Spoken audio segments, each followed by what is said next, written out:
In a previous video, you saw the toolkit that was put into play when October 7th happened.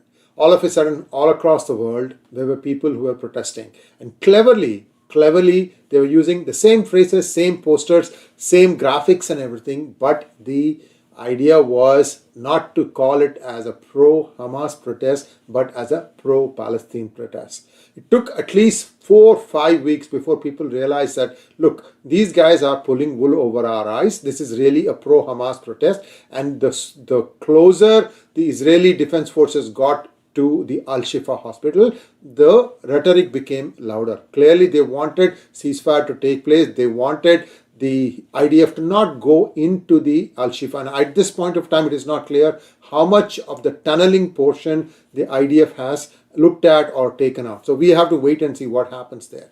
But we are also seeing that many hostages are also executed. So whatever the number we had, 233, I think it is now more realistic, closer to 100, I think. I'm unfortunate, but that is probably one of the reasons why Israel said that, look, we are going in. Also, please watch this in conjunction with a video I'm going to be putting around this video with Sree Iyer App about the state of the world. What he says about what's going to happen between now and 2036. And he has been very consistent about this. So do watch his videos to get a better perspective of what is happening around the world. Is this conflict going to end anytime soon? We don't know, but he has a fairly good idea and that video talks about it. So do watch for that. We know now that there is a toolkit. Who really is funding that toolkit? And that's what we are going to find out today in this video. Well, it turns out it is none other than 𝗣𝗚 𝗏𝗏. He's a US millionaire. He's a Marxist. He's the one who's funding anti-Israel rallies. Also his wife. And I'm going to give you a little bit of background about who this person is, how he became to be what it is, how he became a millionaire, and all that stuff that there is to know about it.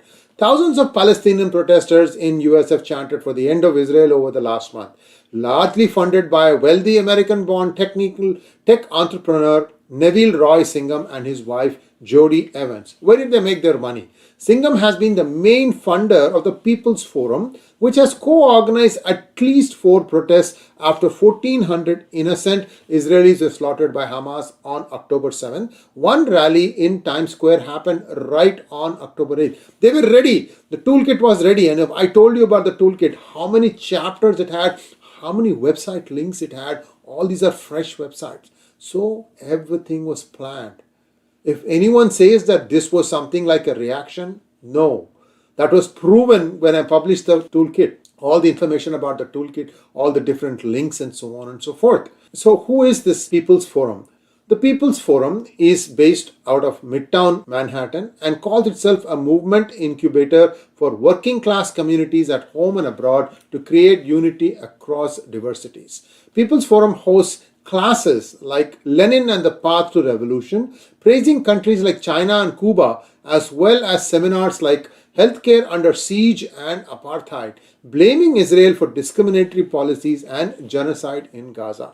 One of the regular lecturers here is a Singham's friend, a Marxist intellectual. I have to always put these intellectuals as a double quote, 𝗣𝗽𝗍 𝗏𝗏. Also, the forum's bookshop, 1804 Books, named after the year Haiti overthrew its French rulers, is stocked with hundreds of titles celebrating communist heroes from Karl Marx to Che Guevara. According to tax filings, the forum spent over 12 million in leasehold improvements to their office space. By the way, guys, when I was growing up, socialism, Russian influence was casting a large, huge shadow on all of us. I know many of my friends who were studying with me in high school and in intermediate, they went on to study engineering in Russia. They had to learn, I think, Russian for 2 years, and then they were paid all expenses trip to go to Russia and study there.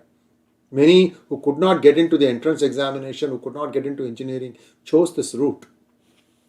This stuff is evil, guys. Also, you could get books this thick for free.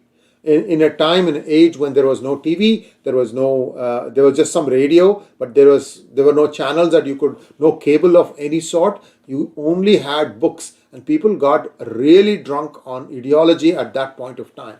Why I'm saying all this is, Singham belongs to the same period as I do. The People's Forum sings from the same pro-China hymn sheet as its chief funders. Its executive director, Manolo de los Santos, appeared on a program on the YouTube channel of CGTN, the Chinese state-owned media group. Also, we have this person, De Los Santos, recently slammed this week's march for Israel in DC, calling it a pro-genocide march. I'll give you the reference document from where much of this content is taken. That's in the description section, so you can refer to it to read the entire document, while labeling its guest speakers racist and fake progressives. In a separate post, he praised the tens of thousands who attended the November 4th Free Palestine rally. We're going to stop calling it Free Palestine rally. This is essentially taken from an article, that's why the text is there. This is just pro-Hamas rallies. The People's Forum has received over 20.4 million from Singham and his wife Evans through a series of shell organizations and donor advisory groups from 2017 to 2022. You go and audit them, you will find nothing wrong, everything legit. The reason they are going to do these things is it is so easy to do this now. All it takes is some people saying that I want to change the world, I want the world to do my bidding, this is what I'll do. The other side might say, well, what about Mr. Bill Gates? Well, the point is right now we are discussing this. I'm not discussing Bill Gates. I'm not talking about his idea of vaccines controlling the whole world. I haven't done enough research to say one way or the other, but you see where it is coming from. Today there are methods that you can use to completely camouflage the original investor and to have some faces who will do your bidding for you, of course, for some millions in consideration. Shanghai-based, Singham is now living in Shanghai. He supports 4 CCP propaganda sites that boost the party's overseas image, the Times reports. He is born to a Cuban mother and a Sri Lankan father in 1954. Singham grew up steeped in far-left politics. His father, Archibald Singham, taught political science at Brooklyn College and was the first scholar in residence at the New York State Martin Luther King Jr. Institute of Nonviolence in Albany, New York. Jodie Evans was a far-left political leader herself before she wed him. She co-founded the anti-war non-profit Code Pink, whose members are known for wearing pink peace sign earrings and protesting the US invasion of Iraq.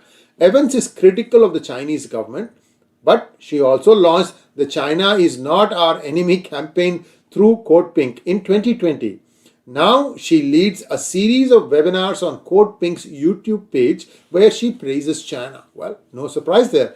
Despite her staunch support of the Muslim residents in Gaza, Evans justifies the oppression of Uyghur Muslims in China. Yes, it's not the same, right? Of course. According to Evans, China's treatment of Uyghurs is not as bad as the US's at Guantanamo Bay. Look at the parallels here. Guantanamo Bay had people who had plotted to kill innocent Americans in the 9/11. And she wants to compare that with this. See, these people are thinkers. They can find any story, any branch to hang on to. Singham shares an office with the Maku Group. He's also a backer of pro-Chinese website NewsClick. We know that one well. Based in India, he reportedly promoted Chinese website Dongsheng News to his friends. Dongsheng News shares an address with the People's Forum. Wow, no surprise there. Though Singham's name is nowhere to be found on the People's Forum, whether it's on his website or any other information, documentation, like for example tax documents, the organization isn't shy about admitting they are taking his cash. Again, all this is legit, all this is above board. We have a Congress representative, Mike Gallagher, chairman of the House Select Committee on the Chinese Communist Party, said Chinese media interests are sowing discord in the US. CCP used tools like Confucius Institutes on college campuses, TikTok's addictive algorithm, and organizations like those that Singham funds to divide and weaken US, says Gallagher.